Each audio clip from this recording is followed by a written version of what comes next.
नमस्कार विद्यार्थियों, मैं राजकुमार एक बार फिर से आप सभी का यंग इंडिया क्लासेस पर हार्दिक स्वागत करता हूं। आज हम इस वीडियो में क्लास 10th के विद्यार्थियों के लिए सामाजिक विज्ञान का एक बहुत ही महत्वपूर्ण प्रश्न लेकर आए हैं। प्रश्न है जर्मनी का एकीकरण। आप देख सकते हैं कि यह प्रश्न वर्ष 2010 से लेकर 2024 तक लगभग हर वर्ष परीक्षा में पूछा गया है। तो यह प्रश्न आपके बोर्ड एग्जाम के लिए काफ़ी महत्वपूर्ण है। तो सबसे पहले आप देख सकते हैं यहाँ जर्मनी का दो मैप दिए हुए हैं। ये है 1815 का मैप और आप देख सकते हैं कि जो आपका ये जर्मनी का क्षेत्र है इस पर विभिन्न देशों का कब्जा है और यहाँ पर ही ये मैप दिया हुआ है 1866 से लेके 1871 तक। अब ये जो पूरा क्षेत्र है ये क्या है, ये आपका जर्मनी है। हम ये जानेंगे कि इस जर्मनी का एकीकरण कैसे हुआ, इस जर्मनी के लिए कितने युद्ध लड़े गए और इस जर्मनी के एकीकरण में सबसे महत्वपूर्ण भूमिका किसकी थी। तो सबसे पहले आप याद रखेंगे कि जो जर्मनी का एकीकरण है ये कब हुआ था, 1866 से लेकर 1871 तक। तो जो जर्मनी का एकीकरण है इसे हम 4 भागों में इसका अध्ययन करेंगे। सबसे पहले जानेंगे पृष्ठभूमि। और 1848 में भी जर्मनी के एकीकरण का प्रयास किया गया था, लेकिन ये असफल प्रयास था। फिर देखेंगे कि किस प्रकार से जर्मनी का एकीकरण प्रिस्सा के नेतृत्व में हुआ और प्रिस्सा का जो प्रधानमंत्री था कौन, ओटो वॉन बिस्मार्क। ये आप देख सकते हैं ये कौन है, ये है ओटो वॉन बिस्मार्क। इन्हीं को जर्मनी के एकीकरण का जनक कहा जाता है। इन्होंने जर्मनी के एकीकरण के लिए 3 युद्ध लड़े और एकीकरण संपन्न किया।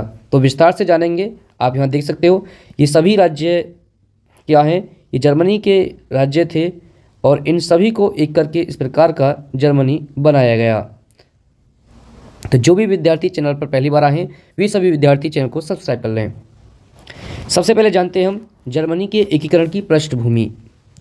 देखिए 1848 में यूरोप में जो राष्ट्रवाद है, जो राज से प्रेम की जो भावना थी वह अपने चरम पर था। उस समय जर्मनी कई छोटे छोटे राज्यों में बटा हुआ था जिन्हें जर्मन महासंघ कहा जाता था। देखिए जो ये इटली के छोटे छोटे राज्य हैं इन सबको मिला के क्या बना था, जर्मन महासंघ। और इनकी संख्या कितनी थी, 39। इन 39 राज्यों के अलग अलग राजा होते थे और इन्हीं 39 राज्यों को मिलाकर एक नया राज्य बनाना था, जिसके लिए जर्मनी का सिर्फ एक ही राजा होगा और इसी को कहा जाता है जर्मनी का एकीकरण।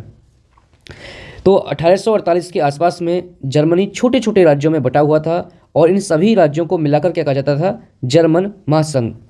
जर्मनी के मध्यवर्गीय लोगों में एक मजबूत राष्ट्रवादी भावना थी। वे चाहते थे कि जर्मनी का एकीकरण हो।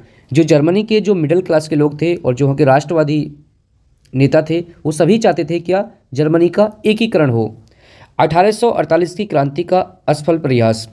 1848 में वहाँ के जो राष्ट्रवादी थे और जो उदारवादी नेता थे ने जर्मनी को एकजुट करने का प्रयास किया। उन्होंने क्या प्रयास किया, उन्होंने फ्रैंकफर्ट संसद का गठन किया और एक संविधान तैयार किया और उस समय के जो वहाँ के राजा थे उनसे कहा कि आप ये संविधान स्वीकार करें, लेकिन उन्होंने उस संविधान को स्वीकार करने से मना कर दिया। लेकिन यह प्रयास विफल रहा। क्यों विफल रहा, क्योंकि वहाँ के जो राजा थे, सामंत थे, सेना थे, उन सब ने मिलकर इस क्रांति को दबा दिया। जो प्रिस्सा के बड़े भूस्वामी थे, जो बड़े किसान थे जिन्हें जंकर कहा जाता था, उन्होंने भी राजशाही का समर्थन किया। वो भी नहीं चाहते थे कि जर्मनी का एकीकरण हो।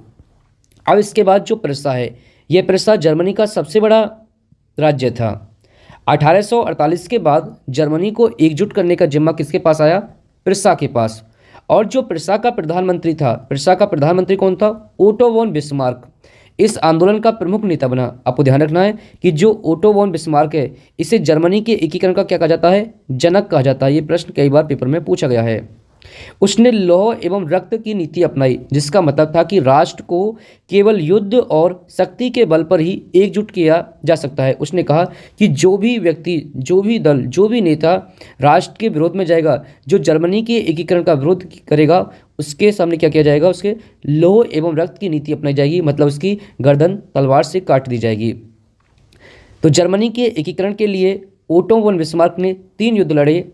बिस्मार्क ने जर्मनी के एकीकरण के लिए 3 महत्वपूर्ण युद्ध लड़े। 1864 में डेनमार्क के खिलाफ युद्ध लड़ा गया, इसमें प्रिस्सा ने जीत हासिल की। फिर 1866 में ऑस्ट्रिया के खिलाफ युद्ध, ऑस्ट्रिया को हराकर प्रिस्सा ने अपनी स्थिति मजबूत की। और फिर 1870-71 में फ्रांस के खिलाफ युद्ध किया। फ्रांस को हराकर जर्मनी का एकीकरण लगभग पूरा हो गया। अब देखिए जो महत्वपूर्ण है प्रश्न जो आपकी परीक्षा में पूछा जाएगा वो क्या है, वो है 18 जनवरी 1871 को जो वर्साई का हॉल ऑफ मिरर्स था में एक समारोह आयोजित किया गया, उसमें प्रुसिया के राजा किसको, विलियम प्रथम को जर्मनी का सम्राट घोषित किया गया और इस प्रकार से जो जर्मनी का एकीकरण है वो क्या हो गया, सफल हो गया। आपको इसमें दो तीन बातें ध्यान रखनी है, क्या कि जो जर्मनी का एकीकरण है, जर्मनी का एकीकरण किसके नेतृत्व में हुआ था, ओटो वॉन बिस्मार्क के नेतृत्व में हुआ था। और इस ओटो वॉन बिस्मार्क को क्या कहा जाता है, जर्मनी के एकीकरण का जनक कहा जाता है। इसने लौह एवं रक्त मतलब आयरन एंड ब्लड की पॉलिसी अपनाई और इसने जर्मनी के एकीकरण के लिए 3 युद्ध लड़े, 1864 में डेनमार्क के साथ, 1866 में ऑस्ट्रिया के खिलाफ और 1870-71 में फ्रांस के खिलाफ। और 18 जनवरी 1871 को जो प्रुसिया के राजा थे विलियम प्रथम को जर्मनी का सम्राट घोषित किया गया। तो विद्यार्थियों उम्मीद करते हैं कि ये प्रश्न आपको बहुत अच्छे से समझ में आ गया होगा। ऐसे ही वीडियो देखने के लिए हमारे चैनल को सब्सक्राइब करें। वीडियो देखने के लिए धन्यवाद। मिलते हैं एक और बेहतर वीडियो के साथ।